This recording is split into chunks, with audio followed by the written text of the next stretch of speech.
Episode 2. Let's get going right here. It is Dan Mathews in The Animals. I'm the Dan Mathews part. He is Matt Maltepes. He is the animal as we get you ready for full force week 1 college football. Let's go. We're recording this on a Thursday, so we went through those games on Tuesday. You're good. You're ready for Florida and Utah. You're ready for all of the other games that are coming your way this weekend, of course, as well. Going to have Nebraska and Minnesota to open up the season, Louisville, Georgia Tech. We went over those games. We're good. Now, one housekeeping note before we get into the games today here, Matt. I did tease Ohio State in Indiana, but then also, too, little team meeting here. We went over it and we said 30-point line, even with Kyle McCord being announced as the starting quarterback, and he is getting his first start, a 30-point line there, even in Bloomington on the road. It's just not much value there. So I'm not about wasting many people's times. Matt, I know that you're not about wasting people's time. So let's get to the games that we care about this weekend. And we're going to do that right off the bat, right here, right now. The game that is going to be the game of Saturday, either in the afternoon or the nighttime, in this case, the nighttime. It's going to be UNC South Carolina. You're going to have College Game Day there in Charlotte for this one. That is a huge cross-section for both schools in terms of alumni bases, where you have a lot of South Carolina grads that live in the Charlotte area. You have a lot of UNC grads that live there as well. So it probably will be split down the middle in terms of Carolina blue and also the garnet and black for South Carolina. But in this one on Saturday night, Matt, set you up for it like this. Heels a 2.5-point favorite in this one. Over under for this one, 64. How you seeing this one shaking out? So the line on this one actually opened UNC minus 1.5. That number moved quickly to 3, where then we saw some sharps come in. They came and took the key number of 3s out of the market. Now sits at about 2.5. Total open 61.5, went down to around 59.5, and that got pushed way up to 64.5, 65. You can see some 65s at shops. UNC, Drake May, right back at Chapel Hill. Problem is that the fact last year they couldn't run the ball. Well, they have a lot of talent on that team, and Drake May is the talent. His usage rate for this team is out of this world. He's awesome. He's an amazing player. But they did lose their receiver from last year, Josh Downs, who went to the NFL. Their defense, not the best, to say the least. They're supposed to blitz more this year. We're going to see they have some good talent coming in this year.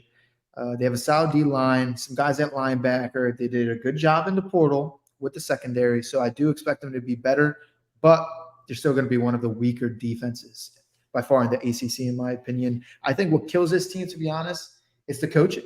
I think that's what kills them. Now, on to South Carolina. Offense, they finished ranked last year for the first time in a while, the team. They had 15 wins over the last 2 seasons. They had the most giveaways on offense in the SEC, but at the same time, they also had the most takeaways in the SEC in the last 2 seasons. They don't have a ton of returning experience, but they do have Spencer Rattler coming back, right? My concern is Law Gaines as the offensive coordinator. We've seen him in the NFL, not much success, whether it was Miami, New York, all these different places. Gamecocks, they were top 25 in explosive play percentage, but they also had a lot of turnovers, like I said previously. Rattler had the 4th most turnover rate out of Power 5 quarterbacks with at least 500 dropbacks. I'm not so sure about the surrounding cast. The offensive line's a bit of a question mark. Returning production below average doesn't spell well for those turnover problems. Running back room, a little bit of a question mark. Thankfully, they do have a good wide receiver in Antoine Wells. Defense for the Gamecocks, both defensive ends that played a lot of snaps last year, transferred out to better schools. Only a handful of starters to return. Their run defense, one-stop defense, it wasn't existent at all last year. They're able to create turnovers, which took away some of their poor play, but they lost 9 of their top 14 tacklers. So to me, downgrade on defense. Linebackers, I'm not so sure. Lost 2 players from a year ago. They'll have to rely on that secondary, but the defense lacks depth. So a little bit of a downgrade on defense. That leads me to the over on the game. I do like the over 64. Battle of the QBs in May. Rattler, May's the better quarterback, in my opinion. But when Rattler's on his A game, we saw last year, he can battle with the best. Took down Clemson, right? Took down, what did he put up? 60 points on Tennessee. And then he went against Notre Dame, put up 38, and they ended up losing. May actually went up against Notre Dame as well. He ended up losing by 13, whereas Rattler only lost by 7. One score. Tar Heels, they actually matched up last year against Clemson. They lost by 29. Rattler and Gamecocks were able to actually take them down. So if you're betting this side, I'd look to take the numbers game on here, the +3, the key number of 3 on South Carolina. As for the total, I like over 64. Yeah, I'm with you on the over as well. I mean, because second year of Gene Chizik, his whole charge was to come in and be able to resurrect that Carolina defense. And that's been really kind of the thing with this Carolina team as well, Matt, that it has been, the quarterback, and he's going to be, if not the first, one of the first quarterbacks taken in this upcoming draft, in Drake May. Huge, a huge, falling point for them is likely not going to have Tez Walker for this one, as they have not heard back from the NCAA in terms of an appeal. I would not expect that to happen by Saturday. I mean, stranger things have happened. Who knows? Maybe the NCAA wakes up tomorrow and says, hey, we want to be the good guys for once. We're going to go ahead and make him available to you for this game. And if that's the case, then that would be a huge boost for Carolina. You're right about Spencer Rattler as well. Last year, when the games mattered the most, those final 3 games of the year, that's when he played his best football. And he absolutely showed up against against Tennessee, showed up against Clemson as well, a game that South Carolina had not won in some time. And then also, too, in that bowl game against Notre Dame, that was a good one there. I took the money line on South Carolina in this one because I kind of feel like the board is giving you a little bit of value there. I got it at 115. It looks like the sharps are starting to go a little bit more on the Carolina side because now I saw that at least one shop, the shop that I use, has it at plus 120. The over-under staying pretty solid right there at minus 110. So you play that under right there. You play that over right there as opposed to playing the under. I'm with you. I think the over is the play. I think that both of these defense give up a lot of yards and a lot of points. If you're in for a shootout style of football, then I think that Saturday night you're going to be very much in luck for that one. So that will be fun to watch, no doubt. The following night, we're going to get a really fun one. I'm looking forward to this one. I know a lot of our listeners and our audience who are viewing us on YouTube, they definitely are looking forward to this one, and that is LSU-Florida State in Orlando. It is the Orlando portion of last year, this game being played in New Orleans. Of course, Florida State able to win that on the blocked PAT. LSU now down to a 2.5-point favorite in this one. I got them at 3 over the summer, Matt, and that line has since moved slightly, and I probably wouldn't expect it to move that much more, after as soon as we post up this show. The over-under 56, that one's a little interesting there, right? I've got to believe that you're looking at that 56 number.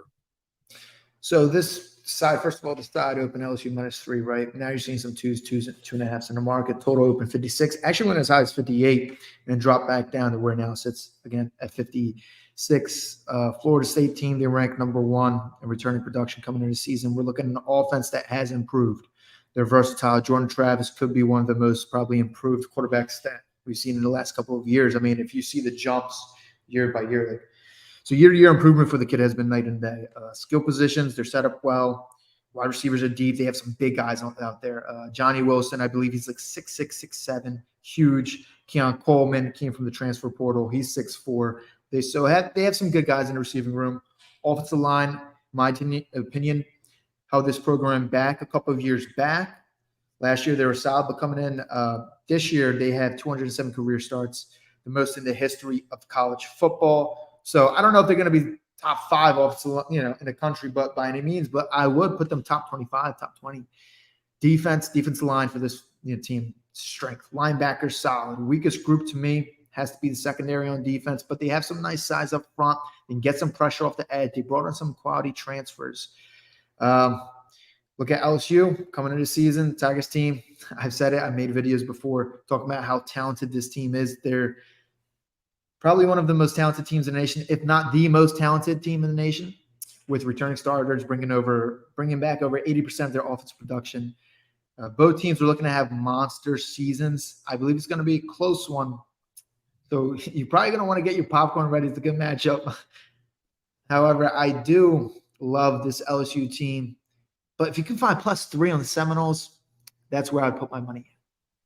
Interesting. All right. Yeah. I mean, it is going to be a game that you mentioned. I mean, two top tier quarterbacks as well as LSU. Not going to have Mason Smith for this one, but I mean, you still have Wingo on that defensive line. You've got Harold Perkins as well. A lot of questions about LSU in the secondary because they haven't been DBU for some time, and that kind of going the Florida State route where we've seen Mike Norvell find some serious success there in the transfer portal. The high school recruiting is really starting to pick up for the Noles, but this is by far the most talented team that he will have had. I think for LSU too, a little bit last year, even with it being a first game, I think there was a little bit of that where it was kind of a getting used to each other, really for Brian Kelly and also the players. I also, too, will say I think LSU underestimated that Florida State team last year.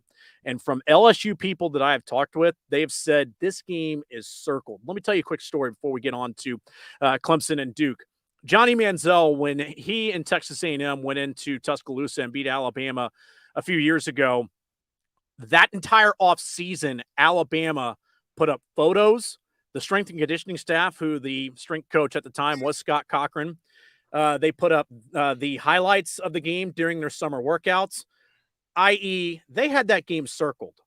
People I've talked with LSU, with the celebration on the field, with just, the way that a lot of Florida State fans reacted, LSU fans, from what I've been told in the program also as well, they've said, no, this game is circled. Like, we are ready for this one.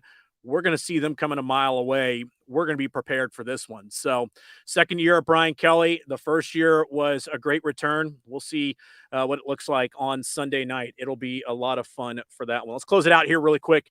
Talking about Clemson at Duke. Now, I know a lot of people are probably saying, wait a minute, dude, like the casual football fan out there is saying, you bumped Ohio State and Indiana for this? Duke? Dude, you ain't paying attention if you're not paying attention to Duke. Riley Leonard is a name you're going to want to look for.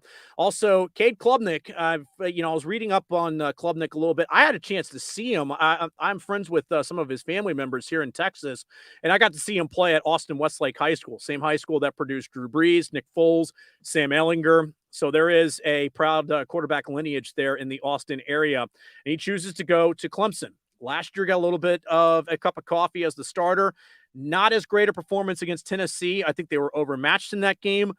But the question that I have with this Clemson team is, who is he throwing the football to? Because the offensive weapon is Will Shipley, and I think that you expect him a lot, but you got to have more than Will Shipley in this one.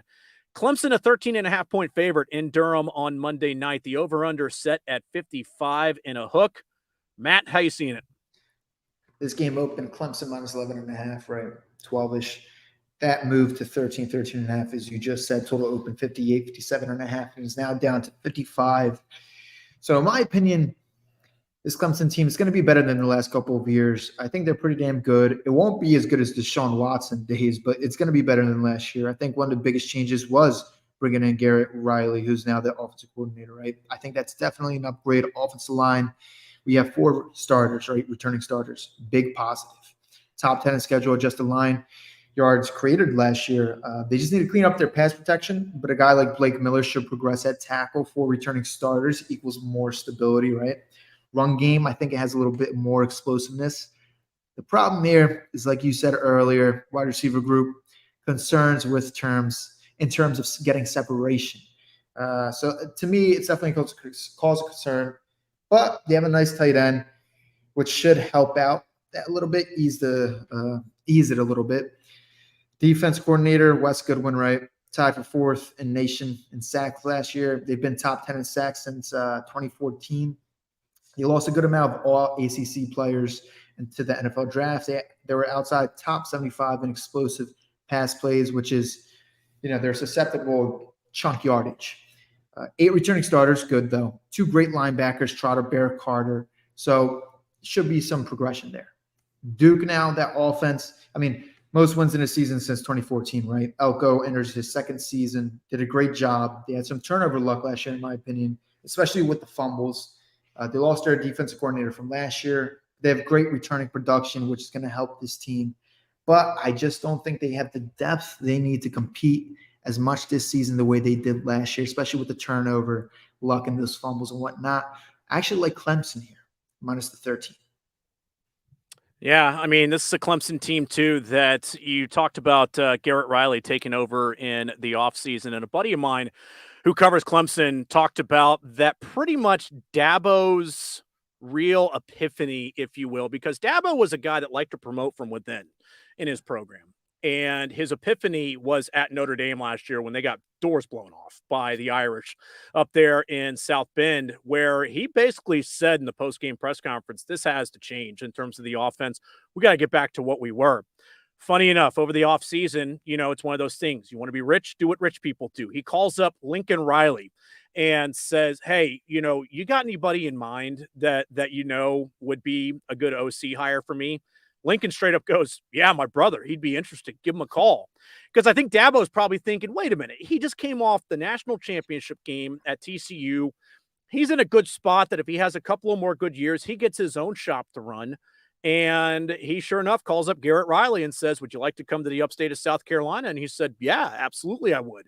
So he's there. It at least shows that there is some change there at Clemson. And it'll be interesting to see if that means a win for them on Monday night. So we got the South Carolina-North Carolina game for you. We got the LSU-Florida State game for you. And, of course, we got Monday night Clemson at Duke. We've got all of those right here. Episode 2 of Dan Mathews and the Animals. Episode 2 in the books. But before we go, I want to actually do a little bit of housekeeping right here. And that is like and subscribe to the YouTube channel. Also, like and subscribe, download the podcast wherever you get your podcast needs. You are able to get it on Apple, Spotify, Google Play, wherever that might be. Our good buddies on the distribution site, they're working on that right now, getting it out to you. But of course, for a fact, it's right here. You see my fotch, you see his fotch as we come to you twice a week during the college football season and get you ready for the weekend ahead. So, episode 2 is in the books. I'm Dan Mathews. He's Matt Maltepes. He's the animal. As we will talk to you next Tuesday to brief recap, but also to get you ready for the week ahead in college football. We'll talk to you soon.